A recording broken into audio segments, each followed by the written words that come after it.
Bora, galera, bem-vindo ao canal. Tivemos aí a confirmação há pouco, né, da demissão do Fernando Diniz. A gente até falou aqui, debateu sobre isso, né, há vários momentos sobre isso, sobre a teimosia do Fernando Diniz. É um cara que, não, assim, ele é um bom treinador, tá bom? Fez um bom trabalho no Fluminense, apesar de todos os problemas, né?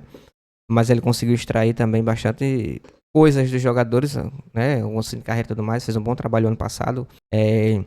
Embora tenha sido campeão da Libertadores, né? A gente tem que ter a ressalva aqui, se não fosse o Valência lá do Internacional, né? O André Valência do Internacional. Quem poderia ser o Internacional, tá bom? Que o Inter massacrou o Fluminense naquele jogo. O André Valência perdeu aí.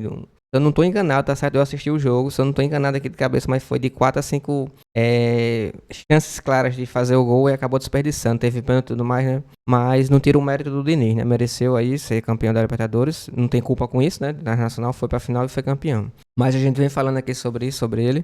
Não só no São Paulo, como no Fluminense e em outros tantos clubes, né? O qual trabalhou, tá bom? É sempre aquela teimosia, a gente acha bonito, né? Um estilo de jogo diferente e tudo mais, mas a questão defensiva já tá manjado. Todos os clubes já conhecem o estilo de jogo do Fernando Diniz, já sabem como é que ele sai de bola. E sempre as mesmas equipes vão fazer a mesma marcação. Ele acaba tendo dificuldade sobre isso, né? O que custa você dar um chutão na bola? O que custa você desafogar a zaga? Quer sair de pé em pé com a bola na zaga quando tá sendo pressionado, quando tá com marcação alta, né? Do adversário em cima dele. Custa você dar uma ligação direta, fazer alguma coisa para tentar desafogar a zaga, mas não. Sempre a mesma teimosia, marcação de bola, de toque em toque. E acaba perdendo a bola, comprometendo a zaga e levando o gol. Mesma coisa, né? O time já sabe como vai sair, pressiona, perde a bola, leva o gol. Não é de agora, né? Vai 5, 6 jogos seguidos aí do Fluminense no Campeonato Brasileiro, ao qual ele, mesma teimosia de sempre, o time marca, faz o gol. Perdendo jogos um atrás do outro com o mesmo problema, com a mesma teimosia.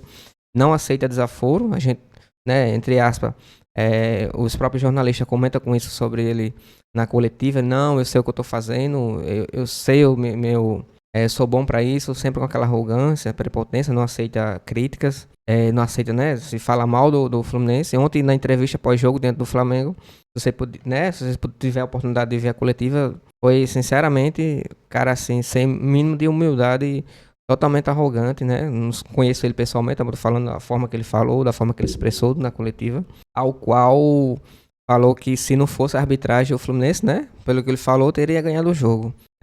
O pênalti foi determinante para o resultado do jogo. E parece que ele estava no mundo paralelo, ou estava em campo, só de corpo presente. Porque ontem o Flamengo literalmente amassou o Fluminense. O Fluminense veio ter a primeira chance no jogo no 30 minutos do segundo tempo.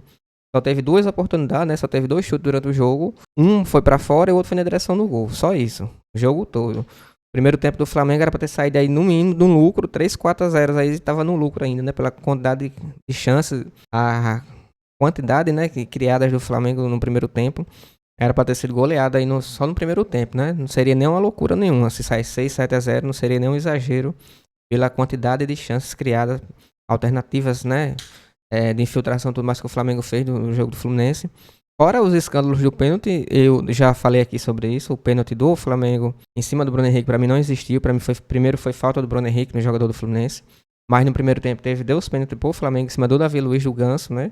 Teve um escandaloso que ele quase tocou, né, a cara do Davi Luiz. E o juiz não chamou nem o VAR para conferir. Foi a cara de pau, né? Chamou nem o VAR. Aí do Flamengo, tá bom? Tem mimimi aqui. O Flamengo precisa disso.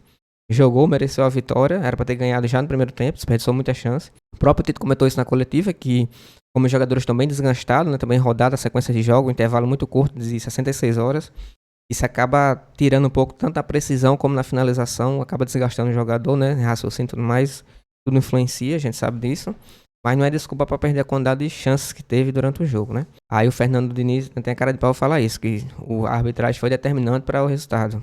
Todo jogo é a mesma desculpa. Não tem um mínimo de humildade para reconhecer quando o time não jogou bem, né? E tá aí, acabou de ser demitido, a torcida foi pressionar lá com toda a razão, tá bom? Mas se ele quiser voltar de novo pro cenário brasileiro, é um bom treinador, tá bom? Determinando, independente do forma de ser e tudo mais, mas ele é um bom treinador e tem que mudar, né? Tem que se adaptar e ficar só nisso, mesma coisa, sempre, sempre, sempre. A maioria dos times, a maioria dos treinadores já sabe o estilo de jogo dele e sempre vai ficar por isso. Ele tem que se adaptar um pouco, variar um pouco o tipo de jogada, porque só sempre o mesmo estilo de jogo, mesmo estilo de jogo. Até quando vai atacar, né? Sempre aquele toque-toque e concentra o maior número de jogadores em determinada área do campo e fica só nisso. Não tem objetivo, não tem infiltração. não tem verticalidade, né? Fica aquele toque, toque, toque para poder chegar depois de meia hora o time chega na área. Isso já tá bem manjado, né? A gente viu o que aconteceu no Mundial aí. Erros grotescos, levou 4, não levou mais por Manchester City, tirou o pé, a gente sabe disso. E fora as outras chances, Corinthians também meteu 3-0 tranquilamente no Fluminense. E ontem foi a tragédia maior porque os jogadores do Flamengo não estavam tão inspirados, né, pra finalizar. Se não fosse isso, teria sido, acho que pior do que foi contra o jogo do Vasco. Apesar do jogo do Vasco, deve ter sido 6-1, o Vasco jogou mais bola do que o Fluminense, né? Fez o gol, foi pra cima, buscou. E o Fluminense ontem tava totalmente perdido em campo. Mas vida que segue, tá bom? Mas coloquem nos comentários a opinião de vocês em relação a isso. Espero que tenham gostado. Se puder deixar aquele like e se inscrever no canal, vai ajudar bastante. Valeu.